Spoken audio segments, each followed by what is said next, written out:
realitasnya kita ini hidup di dunia. Nah, ketika kita ingin memperoleh kebahagiaan di akhirat, seringkali kemudian kita itu terlewat waktu-waktu yang kemudian manfaatnya seharusnya bisa diperoleh lebih. Maka di dalam surat Al-Asr itu ini menggunakan wal asr, Allah menggunakan wal asr.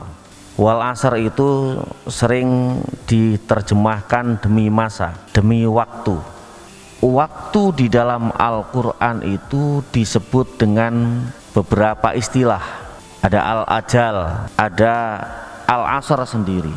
Nah, kalau menggunakan istilah al-asr itu sering dipahami waktu yang dari awal sampai saat ini.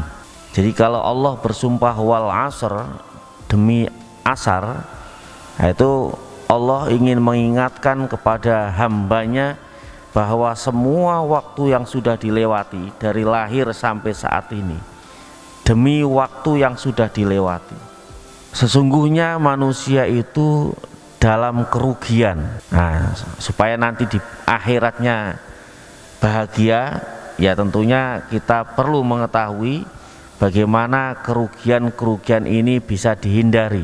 Innal insana lafi khusr, sesungguhnya manusia itu dalam kerugian, illalladzina amanu, kecuali orang-orang yang beriman.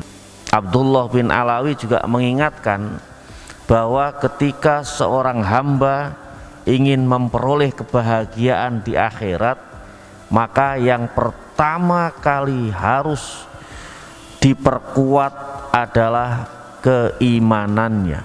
Keimanan menurut Habib Abdullah Al-Haddad ini itu ada 3 tingkat. Yang pertama, imannya orang awam, maka seringkali menggunakan istilah al-iman. Percaya bahwa Allah itu ada, percaya bahwa Rasul itu diutus untuk menyampaikan risalah, percaya bahwa hari akhir itu pasti terjadi, percaya bahwa Allah telah menentukan takdir-takdir kehidupan. Tingkatan kepercayaan itu ada tingkatan yang lebih khusus, itu keyakinan orang-orang yang hampir saja bisa terbuka cakrawala pengetahuannya tentang kebesaran Allah, yaitu ketika kita seorang hamba beribadah seolah-olah melihat Allah. Ya kalau nggak bisa, fa illam takun tarahu fa innahu yaroka, maka yakinlah sesungguhnya Allah itu tahu. Keimanan orang yang ketiga, kata Syekh Abdullah Al-Haddad ini, itu keimanan orang yang sudah kasyaf. Kasyaf itu tirai penutup hijab dari pribadi ini sudah dibuka. Jadi betul-betul melihat apapun itu, ya di situ ada Allah. Yang tingkatan orang kasyaf ini melihat semua itu Allah. Artinya semua yang ada di bumi itu, di situ ada Allahnya. Jadi bagaimana kita meniti kebahagiaan di akhirat? Pertama, tanamkan keimanan, latih keimanan kita terus supaya keimanan itu semakin kuat. Bagaimana cara untuk melakukan seperti itu?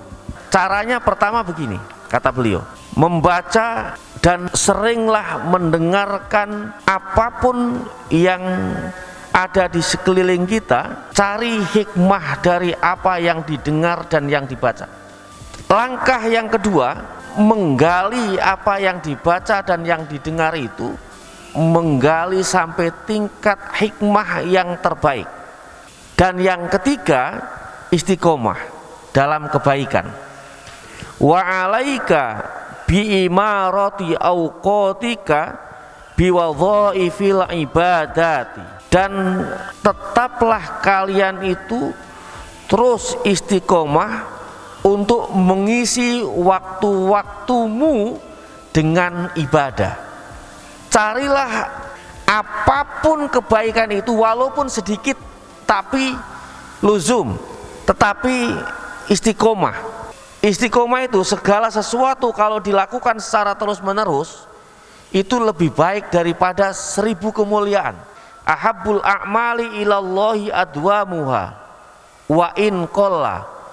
Amal yang paling dicintai oleh Allah itu adalah amal yang dilakukan secara terus-menerus, adwam. Wa in qalla, sekalipun amal itu sedikit.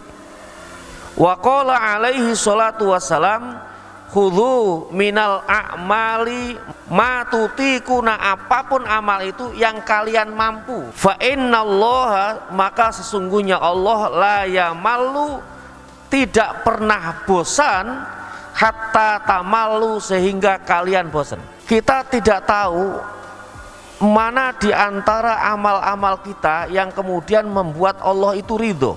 Dan keridhoan itu seringkali muncul dari hal-hal yang dilakukan secara terus-menerus. Bisa jadi hal yang sedikit itu membuat Allah ridho, dan ketika Allah ridho maka semua jadi bagus, dan ketika bagus maka di akhirat nanti ya memperoleh kita kebahagiaan. Di antara cara setan menggoda manusia itu kadang-kadang kalau melakukan kebaikan seneng terus berlebih-lebihan, dan ketika melakukan ketaatan melampaui batas. Itu kata Syekh Abdullah, itu diantara cara setan menggoda. Tujuannya setan apa? Tujuannya setan diantaranya adalah kalau orang sudah melakukan misalnya kebaikan tapi berlebih-lebihan, akhirnya bosen. Nah, ketika bosen dia berhenti, atau karena dia melakukan sesuatu berlebih-lebihan kemudian ada perasaan, wah saya ini sudah melakukan yang begini nih, sehingga apa yang dilakukan itu tidak ikhlas karena Allah lagi. Kemudian beliau menganjurkan, ya sudah, kalau melakukan kebaikan apa yang mampu, mungkin walaupun sedikit, yang penting rutin. Nah gitu. Terus nanti lama-lama nambah. Kata Syekh Abdullah, kalau mau beramal tentang sholat-sholat sunnah, mulailah melanggengkan sholat witir. Ada ulama yang kemudian hampir menyatakan bahwa witir itu wajib, karena Rasulullah sendiri itu hampir tidak pernah meninggalkan witir.